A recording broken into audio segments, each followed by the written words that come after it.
Hi friends, എല്ലാവർക്കും xylem PSCയിലേക്ക് സ്വാഗതം. PSC എക്സാമുകളിൽ ഇപ്പം SCERT ടെക്സ്റ്റ് ബുക്കുകൾ അടിസ്ഥാനമാക്കിയിട്ടുള്ള ക്വസ്റ്റ്യൻസ് സ്ഥിരമായിട്ട് ചോദിച്ചു കാണാറുണ്ട് അല്ലേ? അതും 5ാം ക്ലാസ് മുതൽ 10ാം ക്ലാസ് വരെ വരുന്ന സ്റ്റാൻഡേർഡുകളിലുള്ള ആ ഒരു ടെക്സ്റ്റ് ബുക്കിന് അടിസ്ഥാനമാക്കിയിട്ടാണ് നമ്മൾ ക്വസ്റ്റ്യൻസ് കാണുന്നത്. അപ്പോൾ ഒരുപാട് ആൾക്കാർ ചോദിക്കാറുണ്ട്, ഇതിലൊക്കെ ഏത് ചാപ്റ്റേഴ്സിനാണ് നമ്മൾ പ്രാധാന്യം കൊടുത്ത് പഠിക്കേണ്ടത്? അതും ലൈഫ് സയൻസ് അഥവാ ബയോളജി സബ്ജക്റ്റ് പഠിക്കുമ്പം ഈ എല്ലാ സ്റ്റാൻഡേർഡിലും വരുന്ന എല്ലാ ചാപ്റ്റേഴ്സും പഠിക്കണോ, അതിലേതൊക്കെയാണ് ഇതിൽ ബന്ധപ്പെട്ട് വരുന്ന ചാപ്റ്റേഴ്സ് എന്നൊക്കെ എല്ലാവരും ചോദിക്കുമ്പം അതിനുള്ള ഒരു സംശയം മാറ്റിത്തരാന്നുള്ള രീതിയിലാണ് ഈ ഒരു വീഡിയോ. അപ്പോൾ നോക്കാം, 5ാം ക്ലാസ്സിലും 6ാം ക്ലാസ്സിലൊക്കെ നമ്മൾ ഏതൊക്കെ ചാപ്റ്റേഴ്സിന് പ്രാധാന്യം കൊടുത്ത് പഠിക്കണം എന്നുള്ള കാര്യങ്ങൾ നമുക്ക് ഈ ഒരു വീഡിയോയിൽ കൂടെ ക്ലിയർ ആക്കാം.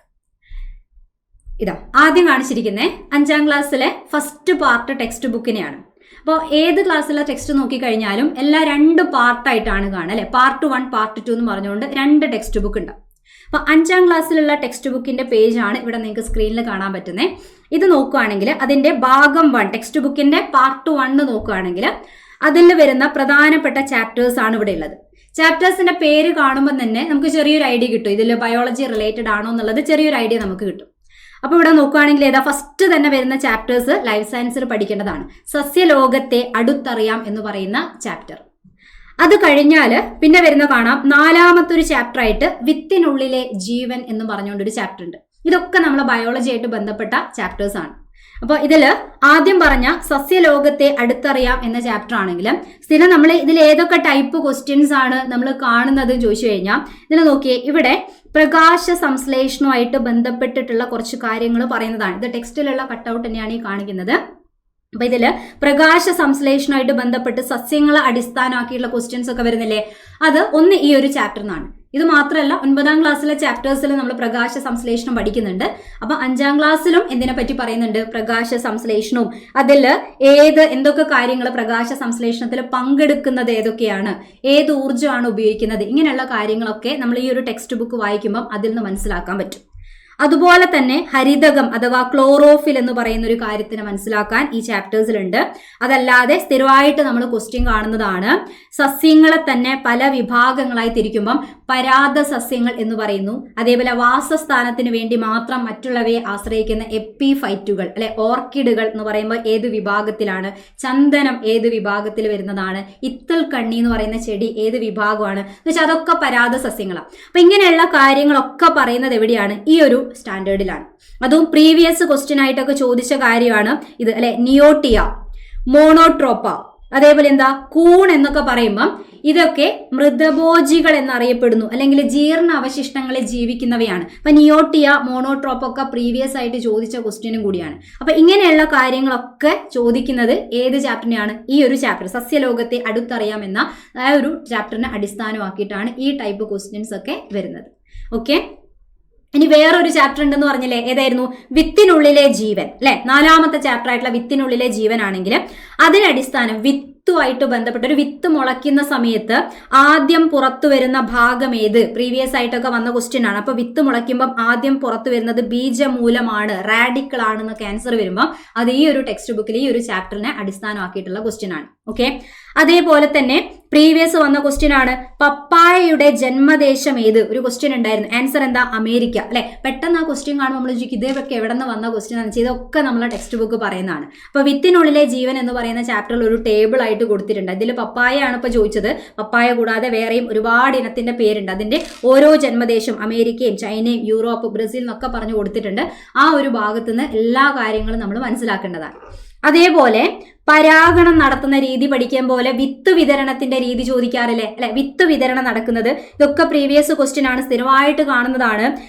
ജലം വഴി അല്ലെ വിത്ത് വിതരണം നടത്തുന്നതിന്റെ എക്സാമ്പിൾ ആണ് ശരിക്കും നമ്മളെ തെങ്ങ്. അതേപോലെ കാറ്റ് വഴി എന്താണ്? മഹാഗണി, അപ്പൂപ്പൻ താടി, ഇങ്ങനെ കുറെ എക്സാമ്പിൾ വരുന്നുണ്ട്. അപ്പൊ വിത്ത് വിതരണവും അതിന്റെ മാർഗങ്ങളും ഒക്കെ മനസ്സിലാക്കാൻ വേണ്ടിയിട്ടും ഈ ചാപ്റ്റർ ആണ് നമ്മൾ പഠിക്കേണ്ടത്. ഓക്കെ, ക്ലിയർ അല്ലേ? അപ്പോൾ 5ാം ക്ലാസ്സിലുള്ള 1ാമത്തെ പാർട്ട് ടെക്സ്റ്റ് ബുക്ക് നോക്കിയതുപോലെ 5ാം ക്ലാസ്സിലെ ഭാഗം 2 ടെക്സ്റ്റ് ബുക്ക് ഉണ്ട്, പാർട്ട് 2 ഉണ്ട്. പാർട്ട് 2ലെയും ഉള്ളടക്കം നോക്കുകയാണെങ്കിൽ ചാപ്റ്ററിന്റെ പേര് കാണുമ്പോൾ നമുക്ക് ചെറിയൊരു ഐഡിയ കിട്ടും. ഇതിലിങ്ങനെ നോക്കുകയാണെങ്കിൽ 7ാമത്തെ ചാപ്റ്റർ എന്താണ്? അറിവിന്റെ ജാലകങ്ങൾ എന്ന് പറയുന്ന ഒരു ചാപ്റ്റർ ഉണ്ട് അല്ലെ, അത് നമുക്ക് പഠിക്കേണ്ടതാണ്. ഇതേപോലെ ഇതിന്റെ വേറൊരു രീതിയിൽ കുറച്ചും കൂടെ ഹയർ ലെവലുള്ള ചാപ്റ്റർ ആണ് 10ാം ക്ലാസ്സിൽ വരുന്ന അറിവിന്റെ വാതായനങ്ങൾ എന്ന് പറയും. നമ്മൾ കണ്ണ്, മൂക്ക്, നാക്ക്, ചെവി എന്നൊക്കെ പറഞ്ഞ് ജ്ഞാനേന്ദ്രിയം പഠിക്കുന്ന ഒരു ചാപ്റ്റർ ഉണ്ട് 10ാം ക്ലാസ്സിൽ. ഭയങ്കരമായിട്ടുള്ള കുറേ പോയിന്റ്സ് ഒക്കെ ഉള്ള അത്രയും ഇമ്പോർട്ടൻ്റ് ആയ ഒരു ചാപ്റ്ററാണ്. അപ്പൊ അതിന്റെ ഒരു ചെറിയ രൂപമാണ് എന്ത്, ഈ ഒരു ചാപ്റ്റർ അറിവിന്റെ ജാലകങ്ങൾ. അത് വാതായനാണെങ്കിൽ ഇത് ജാലകം. അപ്പൊ ഇവിടെ എന്താ അടുത്തത്? അകറ്റി നിർത്താം രോഗങ്ങളെ എന്ന് പറയുന്ന ചാപ്റ്റർ. സ്ഥിരമായിട്ട് രോഗങ്ങളെ അടിസ്ഥാനമാക്കിയിട്ട് വായുവിൽ കൂടെ പകരുന്ന രോഗം എന്നൊക്കെ വരുന്നില്ലേ, അപ്പൊ അതൊക്കെ വരുന്ന ചാപ്റ്റർ ആണ്. പിന്നെ എന്താണ്? ജന്തുവിശേഷങ്ങൾ എന്നും പറഞ്ഞൊരു ചാപ്റ്റർ ഉണ്ട്. അതിൽ നിന്നും ക്വസ്റ്റ്യൻസ് വന്ന് കാണുന്നത് തന്നെയാണ്. ഓക്കെ, അപ്പം പാഠം ഏതൊക്കെയാണ് പാർട്ട് 2 വേണ്ട ചാപ്റ്റേഴ്സ് മനസ്സിലായിട്ടുണ്ടാവും. ഒന്നുകൂടെ ജസ്റ്റ് ഡീറ്റെയിൽ ആയി നോക്കുകയാണെങ്കിൽ അറിവിന്റെ ജാലകങ്ങൾ എന്ന് പറയുന്ന ടെക്സ്റ്റ് ബുക്കിൽ നിന്നാണ് എന്ത് വരുന്നത് അല്ലെ, നമ്മൾ കയ്പ്, പുളി, ഉപ്പ് എന്നൊക്കെ പറഞ്ഞ് ഓരോ രുചികളെ പറ്റി പഠിക്കുമ്പോൾ അതിന്റെ സ്ഥാനമൊക്കെ മനസ്സിലാക്കാറുണ്ട്. നാക്കിൽ അതിന്റെയൊക്കെ സ്ഥാനം അതൊക്കെ ഈ ഒരു ടെക്സ്റ്റ് ബുക്കിലാണ് അതിനെ റിലേറ്റഡ് ആയിട്ടുള്ള വിവരങ്ങൾ നമുക്ക് കിട്ടാം. അതുപോലെ കണ്ണിന്റെ ഘടനയും ചെവിനെ പറ്റിയുള്ള കാര്യങ്ങളും ഒക്കെ കൊടുത്തിട്ടുണ്ട്. അപ്പോൾ ഓരോ ജീവിന്റെയും ഘ്രാണശക്തി എങ്ങനെയാണെന്നൊക്കെ പറഞ്ഞുകൊണ്ടൊക്കെ കുറെ ചോദ്യങ്ങളൊക്കെ ഇല്ലേ, അതൊക്കെ ഈ ഒരു ചാപ്റ്ററിന് അടിസ്ഥാനമാക്കിയിട്ടാണ് ചോദിക്കുന്നത്. അപ്പോൾ ഒന്നിതും ഇതേപോലെ 10ാം ക്ലാസ്സിൽ അറിവിന്റെ വാതായനങ്ങൾ എന്ന് പറയുന്ന ഒരു ചാപ്റ്റേഴ്സ് നമ്മൾ കണ്ണിന്റെയും ചെവിന്റെയും ഒക്കെ ഘടനയൊക്കെ വിശദമായി പഠിക്കുന്നത് ആ 10ാം ക്ലാസ്സിലുള്ള ചാപ്റ്ററും കൂടെ ചേരുമ്പോഴാണ്. ഇനി അകറ്റി നിർത്താം രോഗങ്ങളെ, ഈ ഒരു ടേബിൾ നമ്മൾ എത്രയോ പ്രാവശ്യം കണ്ടതാണ്. അത്രയും ഇമ്പോർട്ടന്റ് ആയിട്ടുള്ള ഒരു ടേബിൾ കൂടിയാണ് അല്ലെ, സ്ഥിരം ചോദിക്കുന്നതാണ്. ഏതിപ്പോൾ നടക്കുന്ന ഏത് എക്സാം നോക്കിക്കഴിഞ്ഞാലും വായുവിലൂടെ പകരുന്ന രോഗം എക്സാമ്പിൾ ഇതിൽ നിന്നാണ് വരിക. അതേപോലെ വെള്ളം, ആഹാരം, സമ്പർക്കം, ഈച്ച മുഖേന എന്നൊക്കെ പറഞ്ഞ രോഗങ്ങൾ ഇങ്ങനെ ചോദിക്കാറുണ്ട്, പകരുന്ന രീതികൾ. അപ്പൊ അത് ആ ഒരു ടേബിൾ വരുന്ന ചാപ്റ്റർ ആണെന്ത്, അകറ്റി നിർത്താം രോഗങ്ങളെ എന്ന് പറയുന്ന ചാപ്റ്റർ.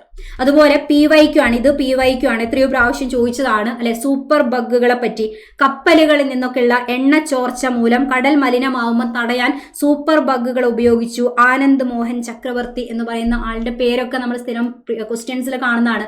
അതൊക്കെ വരുന്ന ചാപ്റ്റർ ആണ് ഇത്, ഈ പറഞ്ഞിരിക്കുന്ന അകറ്റി നിർത്താം രോഗങ്ങൾ എന്ന് പറയുന്ന ചാപ്റ്റർ. അപ്പൊ രോഗങ്ങളെ കുറിച്ചും സൂക്ഷ്മജീവികളെ കുറിച്ച് നമുക്കുള്ള ഉപകാരങ്ങളെ പറ്റിയും ഒക്കെ പറയുന്ന ഒരു ചാപ്റ്റർ ആണിത്. ഇനി അടുത്തത് ഇതിൽ തന്നെയുള്ള ലാസ്റ്റ് ഒരു ചാപ്റ്റർ ആണ് ജന്തുവിശേഷം. അപ്പോൾ ഒരുപാട് ജന്തുക്കളുടെ വിശേഷങ്ങളും കാര്യങ്ങളൊക്കെ ആയിട്ട് കൊടുത്തൊരു ചാപ്റ്ററാണ്. ഇതിലിങ്ങനെ ചില ജീവികളൊക്കെ അടയിരിപ്പ് കാലങ്ങളൊക്കെ അനുബന്ധമായിട്ടൊരു ടേബിൾ ഉണ്ട്. അപ്പോൾ അതിൽ നിന്നൊക്കെ ക്വസ്റ്റ്യൻസ് ചോദിക്കുന്നതാണ്. അതേപോലെ മുട്ടയിടുന്ന സസ്തനികൾ എന്നും പറഞ്ഞുകൊണ്ടൊക്കെ അല്ലെ നമ്മൾ കാണുന്നില്ലേ. സാധാരണ സസ്തനി എന്ന് പറഞ്ഞാൽ കുഞ്ഞുങ്ങളെ പ്രസവിച്ച് മുലയൂട്ടി വളർത്തുന്ന ജീവികൾക്കാണ് സസ്തനി എന്ന് പറയാം, മാമൽസ് എന്ന് ഇംഗ്ലീഷ് പറയും. പക്ഷേ മുട്ടയിടുന്ന സസ്തനികളായിട്ട് നമുക്കറിയാം പ്ലാറ്റിപ്പസ് അല്ലെ, എക്കിഡ്ന എന്നൊക്കെ പറയുന്ന ജീവികളെ സ്ഥിരമായിട്ട് ക്വസ്റ്റ്യനിൽ കാണുമ്പം ഇത് എവിടെ നിന്ന് വന്നതാണ് എന്ന് ചോദിച്ചു കഴിഞ്ഞാൽ എവിടുന്ന നമ്മളെ ഈ ഒരു ജന്തുവിശേഷങ്ങൾ എന്ന് പറയുന്ന ചാപ്റ്ററിൽ അതിനെപ്പറ്റി പറയുന്നുണ്ട്. അതുപോലെ പറക്കുന്ന സസ്തനിയാണ് ആര്, വവ്വാൽ. അങ്ങനെ ഓരോ ജന്തുക്കളെയും ഭയങ്കര ഈ വിശേഷണങ്ങളൊക്കെ അടങ്ങുന്ന ഒരു ചാപ്റ്ററാണിത്. പിന്നെ സലീം അലി, പക്ഷി നിരീക്ഷകനായിട്ടുള്ള സലീം അലി അല്ലെ, അദ്ദേഹത്തിന്റെ ആത്മകഥ, ഒരു കുരുവിയുടെ പതനം, ഇതിനൊക്കെ പറയുന്ന ചാപ്റ്റർ. ഈ ഒരു ചാപ്റ്ററിലാണ് നമ്മൾ ഇങ്ങനെയുള്ള കുറെ ഇൻട്രസ്റ്റിംഗ് ആയിട്ടുള്ള ജന്തുക്കളെ പറ്റിയുള്ള വിശേഷങ്ങളൊക്കെ മനസ്സിലാക്കുന്ന ചാപ്റ്റർ. അങ്ങനെ 5ാം ക്ലാസ്സിലെ പാർട്ട് 1ലും 2ലും വേണ്ട ചാപ്റ്റേഴ്സ് ഏതൊക്കെയാണ് നമ്മൾ കണ്ടു. ഇനി അടുത്തത് ഏതാന്ന് വെച്ചാൽ 6ാം ക്ലാസ്സിലേക്ക് പോവുകയാണെങ്കിൽ 6ാം ക്ലാസ്സിന്റെ ഉള്ളടക്കം നോക്കിക്കഴിഞ്ഞാൽ കാണാം. ഇവിടെ പ്രധാനപ്പെട്ട ഇതുപോലെ തന്നെയുള്ള സ്ഥിരം ക്വസ്റ്റ്യൻസ് വരുന്ന ചാപ്റ്റർ ഏതാന്ന് വെച്ചാൽ ഒന്ന് ജീവന്റെ ചെപ്പുകൾ എന്ന് പറയുന്ന ഒരു ചാപ്റ്റർ ഉണ്ട്. ഓക്കെ, ജീവന്റെ ചെപ്പുകൾ. അടുത്തത് പൂവിൽ നിന്ന് പൂവിലേക്ക് എന്ന് പറഞ്ഞുകൊണ്ട് ഒരു ചാപ്റ്റർ ഉണ്ട്. ഓക്കെ, പിന്നെ എന്താണ് ആഹാരം ആരോഗ്യത്തിന് എന്ന് പറഞ്ഞിട്ടുള്ള ഒരു ചാപ്റ്റർ ഒക്കെ ഉണ്ട്. ഇതിൽ നിന്നൊക്കെ ആഹാരം ആരോഗ്യത്തിന് എന്നൊക്കെ പറയുമ്പോൾ അതിന്റെ ആ ഒരു ബാക്കി കാര്യങ്ങൾ കാണുമ്പോൾ നിങ്ങൾക്ക് മനസ്സിലാവും അത്രയും പ്രധാനപ്പെട്ട, ഇപ്പൊ സ്ഥിരമായിട്ട് ഒരുപാട് ക്വസ്റ്റ്യൻ ചോദിക്കുന്ന നമ്മളെ വിറ്റാമിനുകളെ പറ്റി പഠിക്കാൻ ആകെയുള്ള ഒരു ചാപ്റ്റർ ആണെന്ത് അത്. അപ്പൊ നോക്കാം, അതിൽ ഒന്നേതാ ജീവന്റെ ചെപ്പുകൾ ആണ് പറഞ്ഞത് അല്ലെ. അപ്പൊ ജീവന്റെ ചെപ്പുകൾ എന്ന് പറയുമ്പോൾ കോശങ്ങളെ കുറിച്ച് പഠിക്കുന്ന ഒരു ചാപ്റ്റർ ആണിത്. അപ്പൊ കോശത്തിനെ പറ്റി പഠിക്കാൻ ഒന്ന് നമ്മൾ ഈ ഒരു 6ാം ക്ലാസ്സിലെ ടെക്സ്റ്റ് ബുക്കിലുള്ള കുറച്ച് കാര്യങ്ങൾ മനസ്സിലാക്കണം. പക്ഷെ ഇതിന്റെ ഒരുപാട് ഡീറ്റെയിൽസ് വരുന്ന എവിടെയാന്ന് വെച്ചാൽ നമ്മൾ 8ാം ക്ലാസ്സിലുള്ള ടെക്സ്റ്റ് ബുക്കിലും കൂടിയാണ് കോശത്തിനെ പറ്റിയുള്ള കൂടുതൽ കാര്യങ്ങൾ അവിടെയാണ് പഠിക്കുക. അപ്പൊ ഇവിടെയും എന്ത് പറയുന്നുണ്ട്, കോശങ്ങളെ കുറിച്ചുള്ള കുറെ കാര്യങ്ങൾ. മനുഷ്യ ശരീരത്തിലെ കോശം എന്താണ്, കോശദ്രവ്യം എന്താണ്, കോശസ്തരം എന്താണെന്നൊക്കെ ആദ്യം തന്നെ നമ്മൾ പരിചയപ്പെടുത്തുന്ന ഒരു ചാപ്റ്റർ ആണെന്ത് ജീവന്റെ ചെപ്പുകൾ. അത് കഴിഞ്ഞാൽ പിന്നെ ഏതാ പൂവിൽ നിന്ന് പൂവിലേക്ക് അല്ലെ എന്ന് പറഞ്ഞാൽ അവിടെ പ്രധാനമായിട്ട് സസ്യങ്ങളെ കുറിച്ച്, പൂവുകളെ കുറിച്ച് അല്ലെ, പൂവിന്റെ തന്നെ പല ഭാഗങ്ങളെ പരിചയപ്പെടുത്തുന്ന ഒരു ചാപ്റ്റർ. പൂവിന്റെ പല ഭാഗം, പൂഞ്ഞെട്ട്, അതേപോലെ എന്താണ് വിദളം എന്താ, ദളം എന്താ, ജനിപുടം എന്താ, ഇങ്ങനെയുള്ള വാക്കൊക്കെ പറയുന്ന ഒരു ചാപ്റ്റർ ആണിത്. ഈ ഒരു ചാപ്റ്ററിലാണുള്ളത്. അത് കഴിഞ്ഞാൽ പരാഗണം എന്ന് പറയുന്ന അല്ലെ പ്രക്രിയ, അതിനെക്കുറിച്ച് പരാഗണം എങ്ങനെയാണ്, എന്താണ് പരാഗണം, പരാഗണത്തിന് സഹായിക്കുന്ന ഏജന്റുകൾ, പരാഗണത്തിന് സഹായിക്കുന്നവർ ആരൊക്കെയാണ്, പരാഗണകാരികൾ അല്ലെ, അത് ഏതൊക്കെയാണ് എന്നൊക്കെ മനസ്സിലാക്കുക. ഇതിൽ പൂവ് തന്നെ നോക്കുകയാണെങ്കിലും ഏകലിംഗ പുഷ്പം അതേപോലെ ദ്വിലിംഗ പുഷ്പം എന്താണ്, അവ തമ്മിലുള്ള വ്യത്യാസം. അത് കഴിഞ്ഞാൽ പൂവാണ് എന്ത് ചെയ്യുന്നത്, പ്രത്യുൽപാദനത്തിന്റെ ഭാഗമായിട്ട് ബീജസങ്കലനമൊക്കെ നടന്നു കഴിഞ്ഞാൽ അതിന്റെ ഫ്രൂട്ടായിട്ട് മാറുക, കായായിട്ട് മാറുന്നത് അല്ലെ, പഴങ്ങളായിട്ട് മാറുന്നത്. അപ്പൊ അതിൽ തന്നെ എന്താണ് റിയൽ ആയിട്ട് കപട ഫലങ്ങളാണോ ഇനിയല്ല റിയൽ ആയിട്ട് ഉണ്ടാവുന്ന ഫ്രൂട്ടാണോ എന്നൊക്കെ പറഞ്ഞുകൊണ്ട് പല വിഭാഗത്തിൽ പല കാര്യങ്ങളും നമ്മൾ പഠിക്കുന്ന ഒരു ചാപ്റ്ററാണിത്. പൂവിൽ നിന്ന് പൂവിലേക്ക്, പ്രധാനമായിട്ട് പൂവിനെ കുറിച്ച്, പൂവാണല്ലോ അല്ലെ ഒരു സസ്യത്തിന്റെ ലൈംഗിക ഭാഗം എന്ന് പറഞ്ഞു കഴിഞ്ഞാൽ ഏതാണ്, പൂവാണ് ആൻസർ വരിക. അപ്പൊ അതുമായിട്ട് ബന്ധപ്പെട്ട ഒരുപാട് കാര്യങ്ങൾ മനസ്സിലാക്കാനുള്ള ചാപ്റ്ററാണ് പൂവിൽ നിന്ന് പൂവിലേക്ക്. പിന്നെ ഞാൻ പറഞ്ഞു ആഹാരം ആരോഗ്യത്തിന് എന്ന് പറയുന്ന ഒരു ചാപ്റ്റർ അല്ലെ. ഇവിടെ നിന്നാണ് ഇങ്ങനെ ഒരു കാര്യമുണ്ട്, ഇതിൽ കൊടുത്തൊരു ടേബിൾ ഉണ്ട്. അപ്പം ഇതിലൊരു കാണാം അല്ലെ, നിങ്ങൾക്ക് കൃത്യമായിട്ട് കൊടുത്ത് കാണാം. വിറ്റാമിന്റെ പേരാണ്, വിറ്റാമിൻ കൊഴുപ്പിൽ ലയിക്കുന്ന വിറ്റാമിൻ ഏത്, ജലത്തിൽ ലയിക്കുന്ന വിറ്റാമിൻ ഏത്, സ്ഥിരം ക്വസ്റ്റ്യൻ ആണ്. ഓരോ വിറ്റാമിനുമായിട്ട് ബന്ധപ്പെട്ട് സ്റ്റേറ്റ്മെന്റ് മോഡലായിട്ടും അല്ലാതെ ഓരോ ക്വസ്റ്റ്യൻ ആയിട്ടൊക്കെ വരുമ്പം അതിന്റെ മെയിൻ ഏരിയ ആണ് എന്ത്, ഈ ഒരു ചാപ്റ്റർ. അത് കൂടാണ്ട് ധാതു ലവണങ്ങളെ പറ്റിയാണ് അല്ലെ, ഇരുമ്പിനെ കുറിച്ച്, കാൽസ്യം, ഫോസ്ഫറസ്, സോഡിയം, അയഡിൻ എന്നൊക്കെ പറഞ്ഞുകൊണ്ട് ഇവിടെ ഒക്കെ സ്ഥിരം PYQ ഏരിയ ആണ്. ഇതാണെങ്കിലും അപ്പൊ ഇതൊക്കെ ചോദിക്കുന്ന മെയിൻ ആയിട്ടുള്ള ഒരു ചാപ്റ്റർ. പിന്നെ ഇവിടെ നമുക്ക് കാണാം വിറ്റാമിൻ എൻ്റെയും ധാതു ലവണത്തിന്റെ ഒക്കെ അപര്യാപ്തത രോഗങ്ങൾ പറയുമ്പം നിശാന്തതയും വായ്പുണ്ണും സ്കർവി കണ എന്നൊക്കെ പറഞ്ഞ അസുഖങ്ങളെ പറ്റി നമ്മൾ പഠിക്കുന്നുണ്ട്. അപര്യാപ്തത രോഗങ്ങളാണ്, അതൊക്കെ വരുന്ന ചാപ്റ്റർ ഇതാണ്. അതേപോലെ ക്വാഷിയോർക്കർ എന്ന് പറയുന്നത് പ്രോട്ടീന്റെ അഭാവം. അപ്പൊ പ്രോട്ടീൻ ഒരു പോഷക ഘടകമാണ്, അതിന്റെ അഭാവം കൊണ്ടുണ്ടാവുന്ന അസുഖം എന്ന് പറയുമ്പോൾ ആ ക്വസ്റ്റ്യൻ ഒക്കെ വരുന്ന ചാപ്റ്റർ. അപ്പൊ അത്രയും പ്രധാനപ്പെട്ട ഒരു ചാപ്റ്ററാണ്. പിന്നെ ജലത്തിനെ കുറിച്ച് പറയുന്നു, നാരുകൾ അടങ്ങിയ ആഹാരം കഴിക്കുമ്പോൾ പ്രാധാന്യം എന്താണ്, ഇതൊക്കെ ക്വസ്റ്റ്യൻ ആയിട്ട് വരുന്നതാണ് അല്ലെ. അപ്പൊ അതൊക്കെ വരുന്ന ചാപ്റ്ററിന്റെ പേരെന്താ, ആഹാരം ആരോഗ്യത്തിന്, 6ാം ക്ലാസ്സിലുള്ള ചാപ്റ്ററാണ്. ഇനി 6ാം ക്ലാസ്സിൽ തന്നെയുള്ള അടുത്ത പാർട്ട് 2 ടെക്സ്റ്റ് ബുക്ക് നമ്മൾ നോക്കുകയാണെങ്കിൽ പാർട്ട് 2 ടെക്സ്റ്റ് ബുക്കിൽ വരുന്ന പ്രധാനപ്പെട്ട കാര്യം, അതിന്റെ ഉള്ളടക്കം നോക്കുകയാണെങ്കിൽ ഇവിടെ നമുക്ക് കുറേ ചാപ്റ്റേഴ്സ് കാണാം അല്ലെ. അപ്പൊ അത് ഏതൊക്കെയാണെന്നുള്ളത് നോക്കുകയാണെങ്കിൽ നോക്കിയോ, ഇവിടെ ഒന്നിച്ചു നിലനിൽക്കാം എന്ന് പറയുന്ന ഒരു ചാപ്റ്റർ ഉണ്ട്, ആദ്യം തന്നെ കൊടുത്തിരിക്കുന്ന 6ാമത്തെ ചാപ്റ്റർ ആയിട്ട് വരുന്ന ഒന്നിച്ചു നിലനിൽക്കാം. അപ്പൊ അതിൽ ആണ് ശരിക്കും എന്തിനെ പറ്റി പറയുന്നത്, നമ്മളെ ആവാസ വ്യവസ്ഥ എന്ന് പറയുന്ന ഒരു വാക്ക് ഉപയോഗിക്കുക അല്ലെ, ആവാസ വ്യവസ്ഥ അല്ലെങ്കിൽ ആവാസം എന്താണ്, ഇക്കോളജി ആയിട്ട് ബന്ധപ്പെട്ട നമ്മളെ ചുറ്റിലുള്ള ജീവജാലങ്ങളെ കുറിച്ചൊക്കെ മനസ്സിലാക്കുന്ന അതിന്റെ ആവാസ വ്യവസ്ഥ എന്ന് പറയുന്ന ഒരു കാര്യം പഠിക്കുന്ന ചാപ്റ്റർ ആണ് എന്ത്, ഒന്നിച്ച് നിലനിൽക്കാം എന്ന് പറയുന്ന ചാപ്റ്റർ. അത് കഴിഞ്ഞാൽ 10ാമതായിട്ട് വരുന്ന ഒരു ചാപ്റ്റർ ഉണ്ട് ഇതിൽ തന്നെ, രൂപത്തിനും ബലത്തിനും. ഓക്കെ, ഇവിടെ എന്തിനെ പറ്റിയാ, ഇത് കാണുമ്പം തന്നെ നമുക്ക് മനസ്സിലാവും, ഈ ഒരു കാര്യം കണ്ടാൽ അറിയാം. തലയോട്ടിലെ അസ്ഥികളുടെ എണ്ണം എത്ര, അതേപോലെ വാരിയെല്ലിലെ അസ്ഥികളുടെ എണ്ണം എത്ര, കയ്യിൽ എത്ര, കാലിൽ എത്ര എന്നൊക്കെ ചോദിക്കുമ്പം അത് മനസ്സിലാക്കേണ്ട ഒരു ചാപ്റ്റർ ആണ് ഏത്, രൂപത്തിനും ബലത്തിനും എന്ന് പറയുന്ന ഈ ചാപ്റ്റർ. പക്ഷേ അസ്ഥികളെ കുറിച്ച് പഠിക്കുമ്പോൾ നമ്മൾ 9th സ്റ്റാൻഡേർഡിൽ വരുന്ന 9ാം ക്ലാസ്സിൽ വരുന്ന ഒരു ചാപ്റ്ററും കൂടെ പഠിച്ചാലാണ് കൂടുതൽ കാര്യങ്ങൾ കിട്ടുള്ളൂ. ഇവിടെ കുറച്ച് കാര്യങ്ങളുണ്ട്, ബാക്കി നമ്മൾ 9ാം ക്ലാസ്സിലെ ചാപ്റ്ററും കൂടെ ചേർത്ത് പഠിക്കുമ്പോഴാണ് അത് കംപ്ലീറ്റ് ആവുക. അപ്പോൾ അസ്ഥിസന്ധികളെ പറ്റിയൊക്കെ ഇങ്ങനെ കാണാറില്ലേ അല്ലെ, ഗോളര സന്ധി, വിജാഗിരി സന്ധി എന്നൊക്കെ പറഞ്ഞുകൊണ്ട് കുറെ അസ്ഥിസന്ധികളെ പരിചയപ്പെടുന്നത് അത് എവിടെയാണ്, ഈ ഒരു ചാപ്റ്ററിൽ തന്നെയാണ്, രൂപത്തിനും ബലത്തിനും എന്ന് പറയുന്ന ഈ 10ാമത്തെ ചാപ്റ്ററിൽ തന്നെയാണ് വരിക. ഓക്കെ, അതേപോലെ ബാഹ്യാസ്ഥികൂടം, ആന്തരസ്ഥികൂടം അല്ലെ, ഇങ്ങനെയുള്ള കാര്യങ്ങളൊക്കെ പഠിക്കുന്ന എവിടെയാ, ഈ ഒരു ചാപ്റ്ററിലാണ്. ഇനി അടുത്തത് നെക്സ്റ്റിലേക്ക് പോവുകയാണെങ്കിൽ ഇവിടെ ഏതാണ്, ഇനി 7ാം ക്ലാസ്സിലെ ടെക്സ്റ്റ് ബുക്കിലേക്ക് നോക്കുക. അപ്പൊ 5 മനസ്സിലാക്കി, 6 മനസ്സിലാക്കി. ഇനി 7ാം ക്ലാസ്സിലെ ടെക്സ്റ്റ് ബുക്കിലേക്ക് പോവുകയാണെങ്കിൽ അവിടെ ഉണ്ട് നമുക്ക് പ്രധാനപ്പെട്ട കുറേ സാധനം. അതിന്റെ പാർട്ട് 1 നോക്കുകയാണെങ്കിൽ മണ്ണിൽ പൊന്നു വിളയിക്കാം എന്ന് പറയുന്ന ഒരു ചാപ്റ്റർ പ്രധാനപ്പെട്ടതാണ്, നമുക്ക് വേണ്ടതാണ്. അതേപോലെ അന്നപഥത്തിലൂടെ എന്ന് പറയുന്ന ഒരു ചാപ്റ്റർ ഒക്കെ ഉണ്ട്, അതിൽ നിന്ന് സ്ഥിരമായിട്ട് ക്വസ്റ്റ്യൻ ചോദിക്കും. മണ്ണിൽ പൊന്നു വിളയിക്കാം എന്ന് പറയുന്ന ചാപ്റ്റർ കേൾക്കുമ്പോൾ അറിയാം കൃഷിയുമായിട്ട് ബന്ധപ്പെട്ട ചാപ്റ്റർ ആയിരിക്കും അല്ലെ. അപ്പൊ അതിൽ നിന്ന് ഈ ഒരു ടേബിൾ കാണുമ്പോൾ നമുക്ക് ക്ലിയർ ആവും ഇത് എവിടെയാണ്, എന്താ പഠിക്കേണ്ടതെന്നുള്ളത്.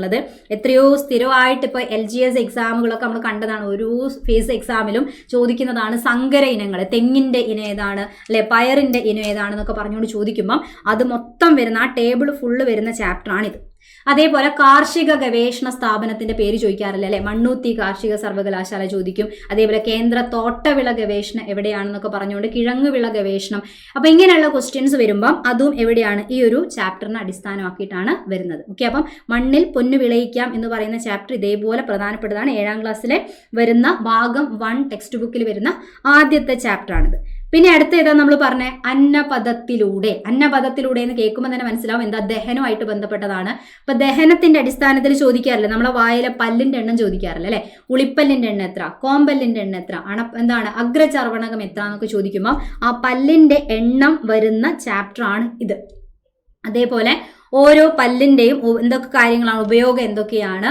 അപ്പൊ ഇങ്ങനെയുള്ള ദഹനവുമായിട്ട് ബന്ധപ്പെട്ട ഒരുപാട് കാര്യം, ചെറുകുടലിന്റെ നീളം എത്ര, വൻകുടലിന്റെ നീളം, ഇതൊക്കെ കൃത്യമായിട്ട് പറയുന്ന ഒരു ചാപ്റ്ററും കൂടിയാണിത്. അതുകൂടാതെ സസ്യങ്ങളെ കേസിലേക്ക് വരുവാണെങ്കിൽ ഈ അന്നപദത്തിലൂടെ എന്ന് പറയുന്ന ചാപ്റ്ററിന്റെ കുറച്ച് ഭാഗങ്ങൾ എന്താ, ഈ ദഹനവുമായിട്ട് ബന്ധപ്പെട്ട കാര്യം. അത് കഴിഞ്ഞാൽ ഇതേ ചാപ്റ്ററിൽ തന്നെ ഈ നമ്മൾ വിസർജന പ്രക്രിയയായിട്ട് പറയുമ്പം അവിടെ വൃക്കേനെ കുറിച്ചും ഒക്കെ ത്വക്കിനെ കുറിച്ചൊക്കെ കുറച്ച് കാര്യങ്ങളും കൂടെ ആ ഒരു ചാപ്റ്ററിൽ ഡിസ്കസ് ചെയ്യുന്നുണ്ട്. പിന്നെ കുറച്ച് പരാദങ്ങളെ കുറിച്ച്, മറ്റുള്ള ജീവികളെ കേസൊക്കെ പറയുമ്പം പരാദ ജീവികൾ, അതിൽ പൂർണ്ണ പരാദം എന്താണ്, അർദ്ധപരാദം എന്താണ്, ഇങ്ങനെയുള്ള കാര്യങ്ങളൊക്കെ വരുന്നതാണ്. ഇപ്പം മെയിനായിട്ട് എന്താ, ദഹനമൊക്കെ അടിസ്ഥാനമായിട്ടുള്ള ക്വസ്റ്റ്യൻസ് വരുമ്പോൾ പല്ലിന്റെ എണ്ണമൊക്കെ നമ്മൾ ക്വസ്റ്റ്യൻ പേപ്പറിൽ കാണുമ്പോൾ അത് സെലക്ട് ചെയ്ത ഒരു ചാപ്റ്ററാണ് ഇത്. ഓക്കെ, ഇനി 7ാം ക്ലാസ്സിൽ 1ാമത്തെ പാർട്ടാണ് നമ്മൾ കണ്ടത്. 7ാം ക്ലാസ്സിലെ 2ാമത്തെ പാർട്ട് ഭാഗം 2 ടെക്സ്റ്റ് ബുക്ക് നോക്കുകയാണെങ്കിൽ ഇതിൽ ഇതുപോലെ തന്നെ കുറച്ച് കാര്യങ്ങൾ, കുറച്ച് ചാപ്റ്റേഴ്സ് നമുക്ക് വേണം. ഓക്കെ, അപ്പൊ അതിൽ നോക്കിയോ ഏതൊക്കെയാണ് വേണ്ടതെന്ന് വെച്ചാൽ പ്രാണവായുവും ജീവരക്തവും എന്നും പറഞ്ഞുകൊണ്ട് ഒരു ചാപ്റ്റർ ഉണ്ട്. അപ്പൊ അത് കേൾക്കുമ്പോൾ തന്നെ മനസ്സിലാവും പ്രാണവായു ജീവരക്തം എന്നാണ് അല്ലെ. അപ്പൊ അതിൽ എന്തായാലും വായുവിനെ കുറിച്ചും രക്തത്തെ കുറിച്ചൊക്കെ പറയുന്ന ചാപ്റ്റർ ആണ് എന്ന് പറഞ്ഞാൽ അതിൽ പ്രാണവായു എന്നൊക്കെ പറയുമ്പോൾ ശ്വസനവുമായിട്ട് ബന്ധപ്പെട്ട കുറച്ച് കാര്യങ്ങൾ ഇവിടെ പഠിക്കും. ബാക്കിയുള്ള കാര്യങ്ങൾ ഡീറ്റെയിൽ ആയിട്ട് എവിടെയും പഠിക്കാനുണ്ട്. 9ാം ക്ലാസ്സിലെ ടെക്സ്റ്റ് ബുക്കും കൂടെ ചേരുമ്പോഴാണ് ഈ ഒരു ടോപ്പിക് നമുക്ക് കംപ്ലീറ്റ് ആക്കാൻ പറ്റും. അപ്പൊ ശ്വസനം എന്ന് പറയുന്ന ഒരു ചാപ്റ്റർ പഠിക്കുമ്പോൾ, അതേപോലെ എന്താണ് രക്തം എന്ന് പറയുന്ന ഒരു കാര്യം പഠിക്കുമ്പോൾ അതിന് ഈ ചാപ്റ്ററും നമ്മൾ പഠിക്കണം. ഇതിന്റെ കൂടെ 9ാം ക്ലാസ്സിലെ ചാപ്റ്റേഴ്സും കൂടെ കവർ ചെയ്യുമ്പോഴാണ് എന്ത് ചെയ്യുക, ക്ലിയർ ആയി കിട്ടുക. ഇവിടെ നമുക്ക് കാണാം മനുഷ്യ ഹൃദയത്തിന്റെ ഒരു ചിത്രം, ഹൃദയത്തിലുള്ള അറകളുടെ എണ്ണം, മനുഷ്യ ഹൃദയത്തിന് എത്ര അറകളുണ്ട്, അതേപോലെ തന്നെ വേറൊരു ജീവിന്റെ കേസ് എടുത്ത് മണ്ണിരയിലുള്ള അല്ലെ എത്ര അറകളുണ്ട്, പാറ്റയിൽ എത്രയുണ്ട് എന്നൊക്കെ ചോദിച്ച് സ്ഥിരം ക്വസ്റ്റ്യൻ കാണാറില്ലേ, അതൊക്കെ വരുന്ന തവളേന്റെ ഹൃദയത്തിന് എത്ര, മത്സ്യത്തിന്റെ എത്ര എന്ന് ചോദിക്കുമ്പോൾ അതൊക്കെ വരുന്ന ചാപ്റ്റർ ആണിത് ഇത്. റെഡി? ഇനി അടുത്തത് നമ്മൾ 8ാം ക്ലാസ്സിന്റെ ടെക്സ്റ്റ് ബുക്കിലേക്ക് പോവുകയാണെങ്കിൽ 8ാം ക്ലാസ്സിൽ പറയുമ്പം നോക്കിക്കോ, പാർട്ട് 1 ടെക്സ്റ്റ് ബുക്കിൽ കുഞ്ഞറയ്ക്കുള്ളിലെ ജീവരഹസ്യങ്ങൾ എന്ന് പറയുന്ന ഒരു ചാപ്റ്ററിലാണ് നമ്മൾ കോശവുമായിട്ട് ബന്ധപ്പെട്ട ഒരുപാട് കാര്യം പഠിക്കുന്നത്. നേരത്തെ നമ്മളൊരു ചെറിയൊരു ജീവന്റെ ചെപ്പുകൾ എന്ന് പറയുന്ന ഒരു ചാപ്റ്റർ ആണ്, അതിൽ കുറച്ച് കാര്യങ്ങളുണ്ട്. ബാക്കി ഡീറ്റെയിൽ ആയിട്ട് ഒരുപാട് കാര്യങ്ങൾ പറയുന്ന ചാപ്റ്റർ ആണിത്, കുഞ്ഞറയ്ക്കുള്ളിലെ ജീവരഹസ്യം. ഇത് കാണാം അല്ലെ, നമ്മൾ പഠിക്കുമ്പോൾ കോശമായിട്ട് ബന്ധപ്പെട്ട കോശം കണ്ടുപിടിച്ച റോബർട്ട് ഹുക്ക്, അതേപോലെ ജീവികളെ അതിനുള്ളിലുള്ള കോശത്തിലെ മർമ്മത്തിന്റെ അടിസ്ഥാനമാക്കി പ്രോകാരിയോട്ട്, യൂകാരിയോട്ട് എന്ന് തരംതിരിക്കുന്നു. ഇങ്ങനെയുള്ള കാര്യങ്ങളൊക്കെ വരുന്ന ചാപ്റ്ററാണ് കുഞ്ഞറയ്ക്കുള്ളിലെ ജീവരഹസ്യങ്ങൾ. അത് കഴിഞ്ഞാൽ അതിന്റെ തൊട്ടടുത്തൊരു ചാപ്റ്റർ ഉണ്ട്, കോശജാലങ്ങൾ എന്നാണ് ചാപ്റ്ററിന്റെ പേര് അല്ലെ. അപ്പൊ കോശജാലങ്ങൾ എന്ന് പറയുമ്പോൾ കോശത്തിന്റെ കൂട്ടം എന്ന് പറഞ്ഞ കലകളെ കുറിച്ച് പഠിക്കുന്ന ചാപ്റ്റർ ഉണ്ട്. ജന്തുകലകള്, സസ്യകലകള്, പ്രധാനപ്പെട്ട ജന്തുകലകളിലെ അതിൽ തന്നെ ആവരണകല അല്ലെ. അപ്പം എപ്പിത്തീലിയൽ ടിഷ്യൂ എന്ന് പറയുന്ന ആവരണകല, ഇങ്ങനെ ജന്തുക്കളിൽ നാഡീകല, ഇങ്ങനെയുള്ള കുറെ കലകൾ. സസ്യങ്ങളിൽ കാണപ്പെടുന്ന കലകളുണ്ട്, അതിൽ തന്നെ ലഘുകലകൾ എന്താണ്, മെരിസ്റ്റമിക കല എന്താണ്, നമ്മളെ സൈലം എന്താണ്, ഫ്ലോയം എന്താണ് എന്നൊക്കെ പറഞ്ഞുകൊണ്ട് കുറെ കാര്യങ്ങൾ പഠിക്കുന്ന ചാപ്റ്റർ ആണ് ഇത് കോശജാലങ്ങൾ എന്ന് പറയുന്ന ചാപ്റ്റർ. അത് കഴിഞ്ഞാൽ അടുത്തേതാ, വീണ്ടെടുക്കാം വിളനിലങ്ങൾ എന്ന് പറഞ്ഞൊരു 3ാമത്തെ ഒരു ചാപ്റ്റർ ഉണ്ട്. ഇതേപോലെ നമുക്ക് വേണ്ടത് തന്നെയാണ്. ഏരിയ കാണുമ്പം മനസ്സിലാവും എന്തോ കൃഷിയായിട്ട് ബന്ധപ്പെട്ട ചാപ്റ്റർ ആണ്, പേര് കേൾക്കുമ്പോൾ അറിയാം അല്ലെ. എന്ന് വെച്ചാൽ ഇതിൽ നിന്ന് സ്ഥിരം ചോദിക്കുന്നതാണ് എന്ത്, നമ്മൾ കാണുന്നില്ലേ സെറികൾച്ചർ എന്താണ്, പട്ടുനൂൽ പുഴുക്കളെ വളർത്തുന്നതാണ്. അതേപോലെ ഹോർട്ടികൾച്ചർ, പഴം പച്ചക്കറി. അതേപോലെ ക്യൂണികൾച്ചർ, മുയൽ വളർത്തൽ എന്ന് പറഞ്ഞ ഓരോ കൾച്ചറിന്റെ പേര്, എപ്പികൾച്ചർ, തേനീച്ച വളർത്തൽ, അതൊക്കെ വരുന്ന ചാപ്റ്റർ ആണ് ഇത്, വീണ്ടെടുക്കാം വിളനിലങ്ങൾ. ഇതേ ചാപ്റ്ററിൽ തന്നെയാണ് നമ്മൾ ആധുനിക കൃഷിരീതികളായിട്ടുള്ള hydroponics, aeroponics, poly house farming, ഇങ്ങനെയുള്ള കുറേ കാര്യങ്ങളൊക്കെ പറയുന്ന കൃഷി പോലെ ബന്ധപ്പെട്ട കുറേ കാര്യങ്ങൾ വരുന്ന ചാപ്റ്ററാണ് വീണ്ടെടുക്കാം വിളനിലങ്ങൾ എന്ന് പറയുന്ന ചാപ്റ്റർ. ഇനി 8ാം ക്ലാസ്സിന്റെ തന്നെ പാർട്ട് 2 2ാമത്തെ ടെക്സ്റ്റ് ബുക്ക് നോക്കുകയാണെങ്കിൽ അതിലുണ്ട് ഇതേപോലെ നമ്മൾ തന്നെ ലൈഫ് സയൻസുമായിട്ട് കണക്ട് ചെയ്യേണ്ട ചാപ്റ്റേഴ്സ്. അതിൽ ആദ്യം തന്നെ വരുന്ന എന്താണ്, തരംതിരിക്കുന്നത് എന്തിന് എന്ന് പറഞ്ഞൊരു ചാപ്റ്റർ ഉണ്ട്. തരംതിരിക്കുക എന്ന് പറയുമ്പം വർഗീകരണം അല്ലെ. നമ്മൾ സിലബസ് നോക്കുകയാണെങ്കിൽ ചിലതിൽ എങ്ങനെയാണ് വർഗീകരണം എന്നാ കൊടുത്തത്, ക്ലാസിഫിക്കേഷൻ. അപ്പൊ അതിനെക്കുറിച്ചൊരു ഐഡിയ കിട്ടണമെങ്കിൽ നമ്മൾ വായിക്കാൻ പറ്റുന്ന ഒരു ചാപ്റ്റർ ആണ് ഇത്, തരംതിരിക്കുന്നത് എന്തിന്. അപ്പൊ ഇതിൽ നമുക്ക് നോക്കാം, ജീവികളെ നമ്മൾ പല വിഭാഗങ്ങളായി തിരിക്കുന്നുണ്ട് അല്ലെ. അതിന്റെ സമാന സമാനതകളുടെയും വ്യത്യാസത്തിന്റെ അടിസ്ഥാനത്തിൽ ജീവികളെ പല വിഭാഗങ്ങളായി തിരിക്കും. അപ്പൊ അതെന്തിനാണ്? വർഗീകരണ ശാസ്ത്രം, കാൾ ലിനേയസിന്റെ പേര് 2 തരത്തിലുള്ള അല്ലെ 2 കിങ്ഡം വർഗീകരണം, അതേപോലെ 5 കിങ്ഡം വർഗീകരണം എന്നൊക്കെ പറഞ്ഞ കുറെ ടൈപ്പ് വർഗീകരണം. അതേപോലെ സയന്റിഫിക് നെയിം ചോദിക്കല്ലേ, സ്ഥിരമായിട്ട് കാണലില്ലേ ചിലതിൻ്റെയൊക്കെ ശാസ്ത്രീയ നാമങ്ങൾ. അപ്പൊ അതൊക്കെ വരുന്ന ചാപ്റ്റർ ആണ്. ഇപ്പൊ കാക്കേന്റെ ശാസ്ത്രീയ നാമം എന്താ, അതേപോലെ പശു ഉണ്ട്, സ്ഥിരം ചോദിക്കുന്നതാണ് ഇത് കണിക്കൊന്നതിന്റെ ശാസ്ത്രീയ നാമം. ഇങ്ങനെ ശാസ്ത്രീയ നാമങ്ങളൊക്കെ വരുന്ന ആ ഒരു പാഠമാണ്. അതുകൂടാതെ കുറച്ച് അരിസ്റ്റോട്ടിൽ എന്ന് പറഞ്ഞ് തിയോഫ്രാസ്റ്റസ് ആരാണ്, ജോൺ റേ സ്പീഷീസ് എന്ന പദം എന്നൊക്കെ പറഞ്ഞുകൊണ്ട് നമ്മൾ ഒരുപാട് പേര് കേൾക്കുന്നതാണ് അല്ലെ. അപ്പൊ ഇതൊക്കെ വരുന്ന ചരകൻ, ഇങ്ങനെയുള്ള കുറെ ആൾക്കാരെ പേരൊക്കെ പരിചയപ്പെടുന്ന ചാപ്റ്ററാണിത്. അടുത്ത നോക്കുകയാണെങ്കിൽ വൈവിധ്യം നിലനിൽപ്പിന് എന്ന് പറഞ്ഞിട്ടുള്ള ഒരു ചാപ്റ്റർ ഉണ്ട്. അതും നമുക്ക് വേണ്ടത് തന്നെയാണ്. വൈവിധ്യം എന്ന് പറയുമ്പം ജൈവ വൈവിധ്യങ്ങളെ കുറിച്ച് മനസ്സിലാക്കുന്ന ചാപ്റ്ററാണിത്. അപ്പം ഈ ഒരു ചാപ്റ്ററിനെ അടിസ്ഥാനമാക്കിയിട്ടാണ് നമ്മൾ സ്ഥിരമായിട്ട് ഇങ്ങനെ ഇപ്പൊ ഇക്കോളജി റിലേറ്റഡ് ആയിട്ടുള്ള കുറച്ച് കാര്യങ്ങൾ ഉണ്ടാവും. അതിന്റെ കൂടെ തന്നെയാണ് ജൈവ വൈവിധ്യം എന്താണ്, അതേപോലെ അതിൽ ഇൻസിറ്റു കൺസർവേഷൻ എന്താണ്, എക്സിറ്റു കൺസർവേഷൻ എന്താണ്, റെഡ് ഡാറ്റ ബുക്ക്, അതേപോലെ IUCN അല്ലെ, ഇതിന്റെയൊക്കെ ആസ്ഥാനം എവിടെ എന്നൊക്കെ ക്വസ്റ്റ്യൻ സ്വിറ്റ്സർലാൻഡ് ആൻസർ വരാറില്ലേ അല്ലെ. അപ്പൊ IUCNന്റെയും റെഡ് ഡാറ്റ ബുക്കിന്റെയും ഒക്കെ അടിസ്ഥാനത്തിൽ ഒക്കെ കുറെ ക്വസ്റ്റ്യൻസ് വരുന്ന ചാപ്റ്റർ ആണ് നമ്മളെ വൈവിധ്യം നിലനിൽപ്പിന്. അതുപോലെ PYQ ആണ്, ഈ കാണുന്നത് PYQ ആണ്, പ്രീവിയസ് ചോദിച്ചതാണ്. DDT പോലുള്ള കീടനാശിനി സൃഷ്ടിക്കുന്ന പാരിസ്ഥിതിക ആരോഗ്യ പ്രശ്നം, അതിനെ അടിസ്ഥാനമാക്കിയിട്ട് അല്ലെ റേച്ചൽ കാൾസൺ എഴുതിയതാണ് നിശബ്ദ വസന്തം, സൈലന്റ് സ്പ്രിംഗ് എന്ന് പറയുന്ന ബുക്ക്. എത്രയോ പ്രാവശ്യം ചോദിച്ച ക്വസ്റ്റ്യൻ ആണ്. അപ്പൊ അതൊക്കെ സ്ഥിരമായിട്ട് വരുന്ന പാഠഭാഗം ഏതാന്നുള്ളത് ഇതോടുകൂടി ക്ലിയർ ആയി കാണുന്നു വിചാരിക്കുന്നു. ഓക്കെ, അപ്പൊ ഇതിൽ തന്നെയാണ് നമ്മൾ പറഞ്ഞ എക്സിറ്റു കൺസർവേഷൻ, ഇൻസിറ്റു കൺസർവേഷൻ, വന്യജീവി സങ്കേതം എന്താണ്, നാഷണൽ പാർക്ക് എന്താണ്. അപ്പൊ ഇങ്ങനെയുള്ള ക്വസ്റ്റ്യൻ ഒക്കെ ഇതൊക്കെ മനസ്സിലാക്കാൻ വേണ്ടി വായിക്കാൻ പറ്റുന്ന ഒരു ചാപ്റ്റർ ആണ്. ഇനി ഇതിൽ തന്നെ വരുന്ന അടുത്ത ചാപ്റ്റർ നോക്കുകയാണെങ്കിൽ തലമുറകളുടെ തുടർച്ചയ്ക്ക് എന്ന് പറഞ്ഞിട്ടൊരു ചാപ്റ്റർ ഉണ്ട്. അപ്പൊ ആ പേര് കേൾക്കും പറയാം, തലമുറകളുടെ തുടർച്ചയ്ക്ക് എന്ന് പറയുമ്പോൾ പ്രത്യുൽപാദന രീതികൾ അല്ലെ. ഇപ്പൊ പ്രത്യുൽപാദന വ്യവസ്ഥ എന്ന് പറയുന്ന ഒരു കാര്യം നമ്മൾ പഠിക്കുമ്പോൾ വായിക്കാവുന്ന ഒരു നല്ലൊരു ചാപ്റ്റർ ആണ്. ഒരുപാട് കാര്യങ്ങൾ നമുക്ക് ഇന്ന് മനസ്സിലാക്കാൻ പറ്റും. ഇപ്പൊ ചെറിയ തരം ജീവികളുടെ, ഇപ്പൊ ബാക്ടീരിയയും ഫംഗസും ഹൈഡ്രേന്റെ ഒക്കെ പ്രത്യുൽപാദന രീതികൾ നമുക്ക് മനസ്സിലാക്കാൻ പറ്റും. അതിന്റെ കൂടെ തന്നെ മനുഷ്യനിലെ പ്രത്യുൽപാദനം, അത് കഴിഞ്ഞാൽ മനുഷ്യന്റെ പ്രത്യുൽപാദന കാര്യങ്ങൾ മനസ്സിലാക്കാൻ പുരുഷന്റെ ബീജകോശം, പുംബീജം, സ്ത്രീകളിലെ അണ്ടകോശം എന്നൊക്കെ പറഞ്ഞു പഠിക്കുന്നില്ലേ അല്ലെ. അപ്പൊ അങ്ങനെയുള്ള കാര്യങ്ങളൊക്കെ വരുന്ന ചാപ്റ്റർ ആണിത്. അതേപോലെ ഒരു ഗർഭാശയത്തിനകത്ത് വളരുന്ന കുഞ്ഞ്, അതിൽ പ്ലാസെന്റ എന്ന് പറയുന്ന ഭാഗം എന്ത് ചെയ്യുന്നു, പൊക്കിൾ കൊടിയുടെ ഉപയോഗം എന്താണ്, ഇങ്ങനെയുള്ള കാര്യമൊക്കെയാണ് ഈ ഒരു ചാപ്റ്ററിലുള്ളത്. ഇനി അടുത്തത് നമ്മൾ 9ാം ക്ലാസ്സിന്റെ ടെക്സ്റ്റ് ബുക്കിലേക്ക് പോവുകയാണെങ്കിൽ 9ാം ക്ലാസ്സിൽ പറയുന്ന പ്രധാനപ്പെട്ട ഒന്നാമത്തെ ഭാഗത്ത് തന്നെയുള്ള എല്ലാ കാര്യങ്ങളും, കാരണം ഒരു 8ാം ക്ലാസ് വരെ നമ്മൾ ഇങ്ങനത്തെ രീതിയിൽ ഇങ്ങനെ ഒരു സയൻസ് എന്ന് പറയുന്ന രീതിയിൽ പോവുകയാണെങ്കിലും 9 തുടങ്ങി നമ്മൾ എന്താ ജീവശാസ്ത്രം എന്ന് പറഞ്ഞ് തന്നെ പഠിക്കുകയാണ്. അപ്പൊ ഏത് ചാപ്റ്റർ എന്ന് നോക്കേണ്ട ആവശ്യമില്ല, എല്ലാ ചാപ്റ്ററും ഒരേപോലെ നമുക്ക് പഠിക്കണം. കാരണം ഓരോന്നും മനുഷ്യ ശരീരമായിട്ടും അല്ലാതെയൊക്കെ ബന്ധപ്പെട്ട് കിടക്കുന്ന ചാപ്റ്റേഴ്സ് ആണ്. 9ാം ക്ലാസ്സിൽ നോക്കുകയാണെങ്കിൽ ഫസ്റ്റ് കൊടുത്തതും ജീവമണ്ഡലത്തിന്റെ സംരക്ഷകർ എന്ന് പറയുമ്പം ഇവിടെയും നമ്മൾ പ്രകാശ സംശ്ലേഷണവും ആയിട്ട് ബന്ധപ്പെട്ട കുറച്ച് കാര്യങ്ങൾ നമ്മൾ ഇവിടെ പഠിക്കും. അതേപോലെ ആഗോള താപനം എന്താണ് അല്ലെ, ഹരിതഗ്രഹ പ്രഭാവം എന്താ, ഇങ്ങനെയുള്ള കാര്യങ്ങളൊക്കെ പറഞ്ഞുകൊണ്ടാണ് ഈ ചാപ്റ്റർ തുടങ്ങുന്നത്. പിന്നെ അവസാനത്തേക്ക് കുറച്ച് സസ്യങ്ങളെ കുറിച്ച് പഠിക്കുമ്പം സസ്യങ്ങളെ ഹരിതഗണത്തിന്റെ ഘടനയും ഹരിതകം എന്താണ്, പ്രകാശ സംശ്ലേഷണം എന്താന്നൊക്കെ ഡീറ്റെയിൽ ആയിട്ട് പഠിക്കുന്ന ചാപ്റ്റർ ആയത്. ഇതിൽ 2ാമത്തെ ചാപ്റ്റർ വേണം. 9ാം ക്ലാസ് തൊട്ട് നമ്മൾ എല്ലാ ചാപ്റ്റേഴ്സും പഠിക്കണം, കാരണം ജീവശാസ്ത്രമാണ് ടെക്സ്റ്റിന്റെ പേര്. അപ്പൊ എല്ലാം ഒരേപോലെ വേണ്ടതാ. ആഹാരം അന്നപഥത്തിൽ എന്ന് പറയുമ്പോൾ ദഹനം പഠിക്കുമ്പോൾ ഓൾറെഡി നമ്മളൊരു ചാപ്റ്റർ കണ്ടു അല്ലെ, അന്നപഥത്തിലൂടെ എന്ന് പറയുന്നത്. അതിന്റെ കൂടെ കൂടുതൽ ഡീറ്റെയിൽ ആയിട്ട് എല്ലാ കാര്യങ്ങളും മനസ്സിലാക്കാൻ പറ്റുന്ന ഒരു ചാപ്റ്ററാണിത്, ആഹാരം അന്നപഥത്തിൽ. അത് കഴിഞ്ഞാൽ ലഘുപോഷകങ്ങൾ കോശങ്ങളിലേക്ക് എന്ന് പറയുന്ന ഒരു ചാപ്റ്റർ ഉണ്ട്. രക്തം, അതേപോലെ ഹൃദയം, ഇങ്ങനെയുള്ള നമ്മളെ രക്തപര്യന വ്യവസ്ഥ പഠിക്കുമ്പം രക്തക്കുഴൽ, ഇതൊക്കെ മനസ്സിലാക്കാൻ വേണ്ടി ഡീറ്റെയിൽ ആയിട്ട് കൊടുത്തൊരു ചാപ്റ്ററാണ് ലഘുപോഷകങ്ങൾ കോശങ്ങളിലേക്ക്. അത് കഴിഞ്ഞാൽ ഇപ്പൊ ദഹനമായി അല്ലെ, രക്തത്തിനെ കുറിച്ചായി. അത് കഴിഞ്ഞാൽ ഏതാ, ശ്വസനം അല്ലേ. അപ്പൊ ശ്വസനം പഠിക്കാൻ വേണ്ട ചാപ്റ്ററാണ് ഊർജത്തിനായി ശ്വസിക്കാം. അതിലാണ് നമ്മുടെ ശ്വാസകോശത്തിന്റെ ഘടനയും കോശ ശ്വസനം എന്താണ്, ഇങ്ങനെയുള്ള കാര്യങ്ങളൊക്കെ പറയുന്ന ഒരു ചാപ്റ്ററാണ് ഊർജത്തിനായി ശ്വസിക്കാം. എന്ന് പറഞ്ഞാൽ പാർട്ട് 1ലും പാർട്ട് 2ലും വേണം എല്ലാ ചാപ്റ്റേഴ്സും നമുക്ക് വേണം. ഓരോന്നിൽ എന്താണ് പഠിക്കുന്നതെന്നൊന്ന് കണക്ട് ചെയ്ത് വെച്ചാൽ മതി. രണ്ടാമത്തെ പാർട്ട് ടെക്സ്റ്റ് ബുക്ക് നോക്കുകയാണെങ്കിൽ എങ്ങനെയാണുള്ളത്?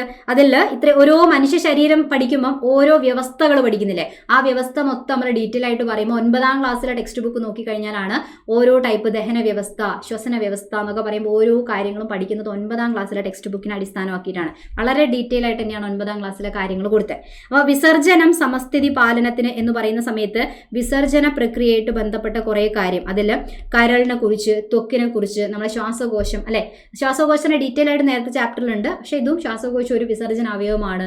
വൃക്ക, ഇതിനെക്കുറിച്ചൊക്കെ ഡീറ്റെയിൽ ആയിട്ട് കൊടുക്കുന്ന ചാപ്റ്ററാണിത്. വൃക്കയും നെഫ്രോണിന്റെ ഘടന ഇതൊക്കെ പഠിക്കുന്ന ചാപ്റ്ററാണിത്. ഇത് ചലനത്തിന്റെ ജീവശാസ്ത്രം.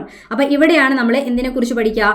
അസ്ഥി, അതേപോലെ പേശി, അസ്ഥി സന്ധി, ഇതൊക്കെ നേരത്തെ ഒരു ചാപ്റ്റർ നമ്മൾ കണ്ടു. കുറച്ച് കാര്യങ്ങൾ അവിടെയും ബാക്കി കാര്യങ്ങൾ 9ാം ക്ലാസ്സിലുണ്ടെന്ന് പറഞ്ഞില്ലേ, അപ്പൊ ആ ചാപ്റ്ററാണിത്. ഇത് ഇനി വിഭജനം വളർച്ചയ്ക്കും പ്രത്യുൽപാദനത്തിനും എന്ന് പറഞ്ഞാൽ കോശ വിഭജനത്തിനെ കുറിച്ച്, കോശവും കലകളും നമ്മൾ 8ാം ക്ലാസ്സിലെ ടെക്സ്റ്റ് ബുക്കിന് അടിസ്ഥാനമാക്കി പഠിക്കുമ്പോൾ കോശ വിഭജനം എന്ന് പറയുന്ന ഒരു കാര്യം മനസ്സിലാക്കാൻ വേണ്ടിയിട്ടാണ് ഇത് ഈ ഒരു ചാപ്റ്റർ. അപ്പൊ ഇത് വായിച്ചു കഴിഞ്ഞാൽ കോശ വിഭജനം, മൈറ്റോസിസ് എന്താണ്, മിയോസിസ് എന്താ അല്ലെ, ഇങ്ങനെയുള്ള കാര്യങ്ങൾ മനസ്സിലാക്കാനാണ് ഈ ഒരു ചാപ്റ്റർ ഉപകരിക്കുക. ഇനി അടുത്തത് 10ാം ക്ലാസ്സിലേക്ക് പോവുകയാണെങ്കിൽ നമ്മൾ ഇനി 10ാം ക്ലാസ്സിലൊക്കെ പോകുമ്പോൾ എല്ലാ ചാപ്റ്റേഴ്സും പഠിക്കണം എന്നുള്ള മനസ്സിലാക്കുക. പാർട്ട് 1ഉം പാർട്ട് 2ഉം ഒരേപോലെ വേണ്ടതാണ്, എല്ലാം പഠിക്കണം. അപ്പൊ അതിൽ പാർട്ട് 1 ടെക്സ്റ്റ് ബുക്കിൽ ഒരു ചാപ്റ്റർ കാണാം, അറിയാനും പ്രതികരിക്കാനും. അപ്പൊ ഈ അറിയാനും പ്രതികരിക്കാനും എന്ന് പറയുന്ന ഈ ചാപ്റ്ററിലാണ് എന്തുള്ളത്? നാഡീകോശം എന്താണ്, നാഡീകോശം. അതേപോലെ നമ്മളെ മസ്തിഷ്കം അല്ലെ, നമ്മളെ ബ്രെയിനിലെ മസ്തിഷ്കം, അതിന്റെ ഘടന, അതേപോലെ സുഷുമ്ന അഥവാ നമ്മളെ സ്പൈനൽ കോഡ്, ഇതിന്റെ ഘടനയിലെ ബ്രെയിനിന്റെ ഭാഗം, സെറിബ്രം, സെറിബെല്ലം അല്ല തലാമസ് എന്നൊക്കെ പഠിക്കുന്നൊക്കെ ഏതാ ഈ ഒരു ചാപ്റ്ററിൽ വെച്ചിട്ടാണ്. ഇനി അറിവിന്റെ വാതായനങ്ങൾ. അറിവിന്റെ വാതായനങ്ങൾ ഓൾറെഡി പറഞ്ഞു നേരത്തെ. അറിവിന്റെ ജാലകങ്ങൾ നമ്മൾ അവിടെ കണ്ടു, കണ്ണിനെ പറ്റിയും മൂക്കിനെ പറ്റിയൊക്കെയാന്ന് പറഞ്ഞല്ലേ. അപ്പൊ അത് ഡീറ്റെയിൽ ആയിട്ട് നമ്മൾ പഠിക്കുന്ന, കണ്ണ്, ചെവി, മൂക്ക് എന്നൊക്കെ പറഞ്ഞുകൊണ്ട് എല്ലാ ജ്ഞാനേന്ദ്രിയങ്ങളെയും പഠിക്കുന്ന ചാപ്റ്ററാണിത്. ഇത് ഇനി സമസ്ഥിതിക്കായുള്ള രാസ സന്ദേശങ്ങൾ എന്ന് പറഞ്ഞൊരു ചാപ്റ്റർ ഉണ്ട്. ഇവിടെയാണ് ഏത് കാര്യം നമ്മൾ പഠിക്കുക? ഹോർമോണുകൾ, അതേപോലെ നമ്മൾ കുറെ അന്തസ്രാവി ഗ്രന്ഥികൾ അല്ലെ, തൈറോയ്ഡ് ഗ്രന്ഥി എന്താ, തൈമസ് ഗ്രന്ഥി ഏതാന്നൊക്കെ പറഞ്ഞ് കുറെ ഗ്രന്ഥിനെ പറ്റി പഠിക്കുന്നില്ലേ, ആ ഹോർമോണിനെ പഠിക്കുന്നില്ലേ, അതൊക്കെ വരുന്ന ചാപ്റ്ററാണ് സമസ്ഥിതിക്കായുള്ള രാസ സന്ദേശങ്ങൾ എന്ന് പറയുന്ന 3ാമത്തെ ചാപ്റ്റർ. അകറ്റി നിർത്താം രോഗങ്ങളെ. ഓൾറെഡി രോഗങ്ങളെ ഒരു ചാപ്റ്റർ നമ്മൾ കണ്ടു. ഇവിടെയും രോഗങ്ങളെ കുറിച്ച് കുറേ കാര്യം പറയുന്നുണ്ട്. ഇതിൽ ബാക്ടീരിയ ഉണ്ടാക്കുന്നപ്പം ക്ഷയരോഗം, അതേപോലെ ഡിഫ്തീരിയ ഇങ്ങനെയുള്ള രോഗം, അതേപോലെ വൈറസ് ഉണ്ടാക്കുന്നതാണെങ്കിൽ നിപ്പ എന്നൊക്കെ പറഞ്ഞുകൊണ്ട് ഒരുപാട് എയ്ഡ്സ് രോഗം, ഇങ്ങനെ പല രോഗത്തിൻ്റെയും കുറച്ചധികം എക്സ്പ്ലനേഷനോട് കൂടി വരുന്ന ഒരു ചാപ്റ്ററാണിത്. ഇത് അകറ്റി നിർത്താം രോഗങ്ങളെ എന്ന് പറയുന്ന ചാപ്റ്റർ. ഇനി ഇതിന്റെ 2ാമത്തെ പാർട്ട് ബുക്ക് നോക്കുകയാണെങ്കിൽ പ്രതിരോധത്തിന്റെ കാവലാളുകൾ എന്ന് പറയുമ്പം പ്രതിരോധ പ്രവർത്തനങ്ങളെ കുറിച്ച്, ഇതിൽ രക്തകോശങ്ങളെ കുറിച്ചൊക്കെ ഇങ്ങനെ WBCന്റെ വിവിധ തരം ഏതാണ് എന്നൊക്കെ പറയുന്നില്ലേ അല്ലെ, വിവിധ തരം, അതൊക്കെ ഈ ഒരു ചാപ്റ്ററിലാണ് വരുന്നത്. അതേപോലെ നമ്മുടെ ശരീരം എങ്ങനെയൊക്കെയാണ് രോഗാണുക്കളെ പ്രതിരോധിക്കുക, അതിനുള്ള സംവിധാനങ്ങൾ എന്തൊക്കെയാണ്, മനുഷ്യ ശരീരം പറഞ്ഞു കഴിഞ്ഞാൽ സസ്യങ്ങളിലെ കുറച്ച് പ്രതിരോധ മാർഗങ്ങളൊക്കെ കൂടെ പറയുന്ന ഒരു ചാപ്റ്ററാണിത്. ഇഴ പിരിയുന്ന ജനിതക രഹസ്യങ്ങൾ.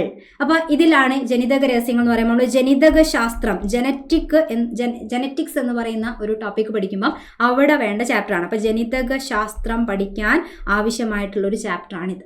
അതുപോലെ നാളെയുടെ ജനിതകം അല്ലെ. അപ്പൊ ഈ ഒരു 2 ചാപ്റ്റർ ജനിതക ശാസ്ത്രമായിട്ട് കണക്ട് ചെയ്തിട്ട് നമുക്ക് ആവശ്യമുള്ളതാണ് ഈ 2 ചാപ്റ്റേഴ്സും. കാരണം DNA-യുടെ ഘടന, അതേപോലെ RNA എന്താണ്, പ്രോട്ടീൻ നിർമ്മാണം എങ്ങനെ നടക്കും, ഇതൊക്കെ പഠിക്കാൻ വേണ്ടിയിട്ട് ഈ 2 ചാപ്റ്റേഴ്സും കൂടെ ചേർത്താണ് നമ്മൾ എടുക്കുക. ഓക്കെ, അപ്പം ജനറ്റിക്സ്, ജനിതക ശാസ്ത്രം, അതിൽ തന്നെ DNA, RNA ഒക്കെ പഠിക്കുമ്പോൾ ആവശ്യമുള്ള 2 ചാപ്റ്റേഴ്സ് ആയിട്ട്. ലാസ്റ്റ് എന്താ? ജീവൻ പിന്നിട്ട പാതകൾ അല്ലെ. പരിണാമം അഥവാ എവല്യൂഷൻ എന്ന് പറയുന്ന ഒരു ടോപ്പിക് ഉണ്ടാവാറില്ലേ. അപ്പൊ അതിനാവശ്യമുള്ള ചാപ്റ്റേഴ്സ് ആണ്. മനുഷ്യന്റെ ആദിമ മനുഷ്യന്റെ പേരെന്ത്, പിന്നെ നമ്മൾ ഹോമോസാപ്പിയൻസിലേക്ക് എത്തിയത് എങ്ങനെയാണ്, ഇങ്ങനെയുള്ള എവല്യൂഷനെ പറ്റിയുള്ള കാര്യങ്ങൾ മനസ്സിലാക്കാൻ പറ്റിയൊരു ചാപ്റ്റേഴ്സ് ആണ് നമ്മളെ 10ാം ക്ലാസ്സിൽ വരുന്ന ഈ ഒരു ചാപ്റ്റർ, ലാസ്റ്റ് ചാപ്റ്റർ എന്ന് പറയുന്നത്. ഓക്കെ, അപ്പം 5ാം ക്ലാസ് മുതൽ 10ാം ക്ലാസ് വരെയുള്ള ചാപ്റ്റേഴ്സിൽ ഏതൊക്കെ കാര്യങ്ങൾ നമ്മൾ മനസ്സിലാക്കണം, പഠിക്കണം എന്നുള്ള കാര്യങ്ങളൊക്കെയാണ് നോക്കിയത്. അപ്പം 9ലും 10ലുള്ള എല്ലാ പാഠഭാഗങ്ങളും നമുക്ക് ഒഴിവാക്കാതെ പഠിക്കേണ്ടത് തന്നെയാണ്. SCERT ഏത് ഫാക്ട് വേണമെങ്കിൽ ചോദിക്കാം. എപ്പോഴും സിലബസ് എന്ന് പറയുന്ന ഒരു ഫ്രെയിം വർക്കാണ്. അപ്പോൾ അതിനേക്കാൾ കൂടുതലായിട്ടുള്ള ക്വസ്റ്റ്യൻസ് വരും എന്നുള്ളതാണ് മനസ്സിലാക്കേണ്ടത്. അപ്പോൾ SCERTയിൽ എന്തൊക്കെ വരും ചോദിച്ചു കഴിഞ്ഞാൽ ഈ ഒരു ചാപ്റ്റർ സെലക്ട് ചെയ്യണം. 5 മുതൽ 10 വരെ എല്ലാം പഠിക്കാം. 5ാം ക്ലാസ്സിന് താഴേക്കുള്ള ടെക്സ്റ്റ് ബുക്ക് നോക്കേണ്ടതാണ്. 4 വരെയുള്ള കാര്യങ്ങളിലൊക്കെയുള്ള കാര്യങ്ങളുണ്ടാവും. അത് കുറച്ചും കൂടെ സിമ്പിൾ ആയിട്ടുള്ള ഫാക്ട് ആയിട്ട് എടുത്തുകൊണ്ടാണ് നമ്മൾ 5 മുതൽ 10 വരെയുള്ള കാര്യങ്ങൾ പറയുന്നത്. അപ്പോൾ ഈ ഒരു വീഡിയോ എല്ലാവർക്കും ഉപകാരപ്രദമായി കാണുമെന്ന് വിചാരിക്കുന്നു. മറ്റൊരു വീഡിയോ ആയിട്ട് വീണ്ടും കാണാം.